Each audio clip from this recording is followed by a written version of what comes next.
Hello again. I thought I'd show you something fairly interesting from my last video on my final thoughts on Catholicism. I'd shown you this, actually. This is the, what's it called?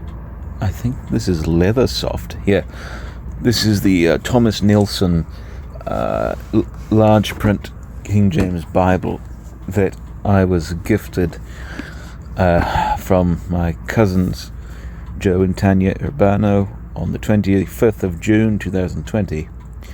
This I think is the Bible out of which I got saved, and it's been a real blessing. I don't use it really very often. I suppose you could call it my idol.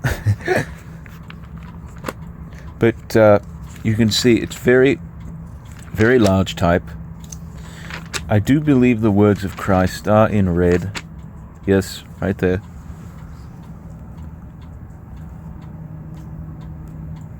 Right there. But it's a very nice thing. Typically,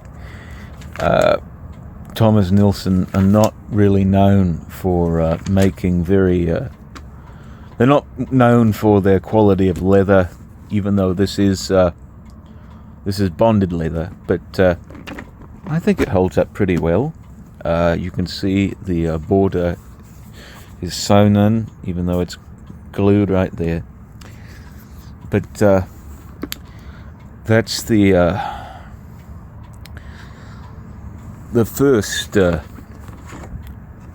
King James Bible that I had, and it's the oldest one that I have, actually. Let me go ahead and put it back in its case here, if I can.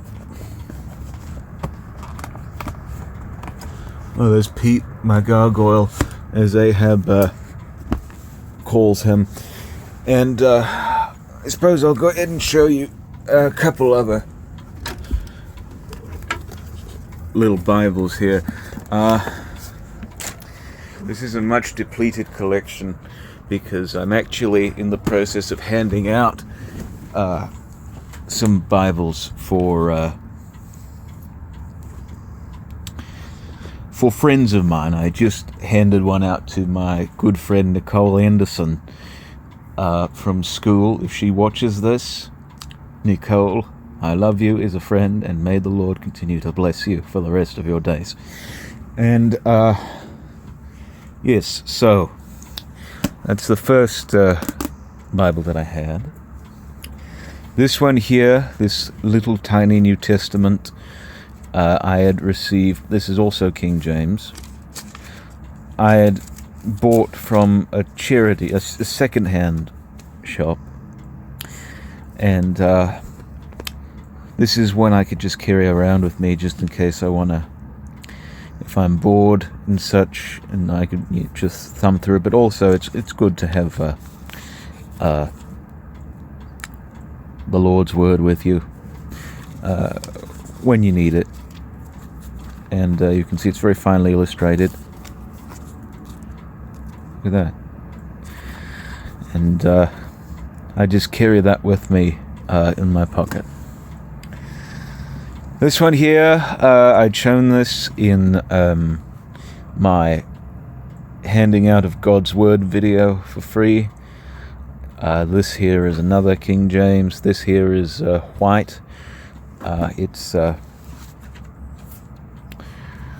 I had one with a thumb index, but that's the one I had given out to Nicole Anderson. But nevertheless, this is a self-pronouncing edition, so you can see there that Israel and Egypt, and let's see what else is in here. Shechem and Zalmon and all that.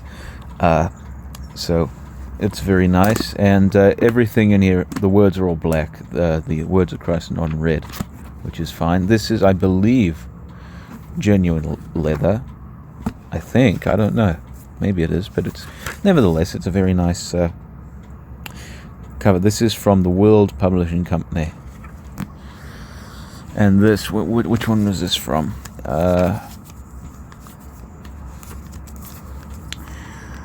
This is from A.J. Holman. So this is a Holman Bible. It's one of the very nicest Bibles you can get. And the one actually that I now carry around with me is this one. I'm very excited about this one. This one here is a Cambridge edition with a concordance. If you don't know what a concordance is, it has every single word of the Bible in there. And it gives you the verses in which to look them up. And this one also has the words of Christ in red, very bright red. And this is the one I actually carry around with me in my bag when I go house sitting or pet sitting. I always like having this one with me. This cost me, I think, $2 at a rummage sale. Well worth it. A Cambridge Bible like this size, if you were to buy it brand new from Amazon, you'd be spending $42. With shipping, perhaps. I'm so glad that I came across this. So those are all the Bibles that I have and that I use. But I want to show you something interesting. Something from my past when I was just getting into Christianity and when I had decided to purchase a King James Bible for myself. And I had done so under the guidance of that madcap fundamentalist who is no more, Brian Denlinger. This here is the very King James Bible that I had procured from a Dollar Tree on Bastille Day of 2020, the 14th of July. I think I still have the receipt in here somewhere. Yeah, right there. It's near Deuteronomy. There's the receipt for it. And I'm not entirely sure if you can see this. This is an old thing. This is not the best copy. It's just a paperback edition. You can see I have a whole bunch of highlighted text and such. And there's a lot in here that's highlighted, especially in the book of Revelation. But for all the wrong reasons. And it's even falling apart. This is not the greatest copy at all. And the type in there is just so small. You can't even read that. You cannot even read that. But no, this is the very Bible that I used as a Denlingerite. I even have this little inane thing here. Let God be true. Well, of course, that's true.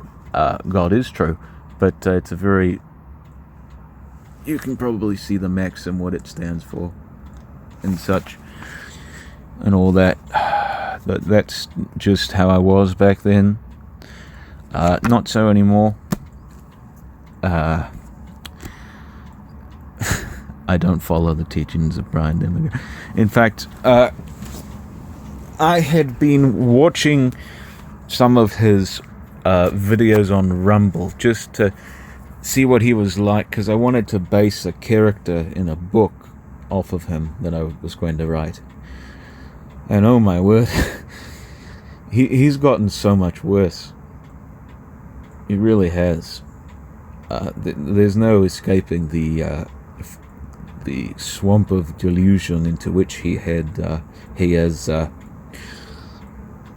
traversed anytime soon. And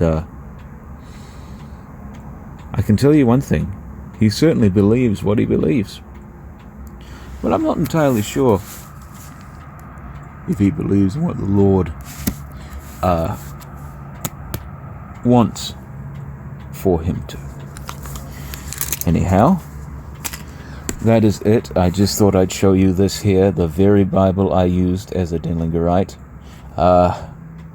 You can see it's very gross, disgusting on the pages there. It's dirty. I carry this thing with me everywhere. And yeah, I actually had a spare copy of it lying around somewhere to give out to somebody. That's what I'm going to start doing, just giving out Bibles sometime. I don't know when, but we'll see.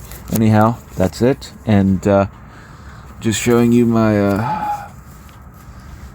collection here of King James Bibles and the one that I used in my radical days. Thank you.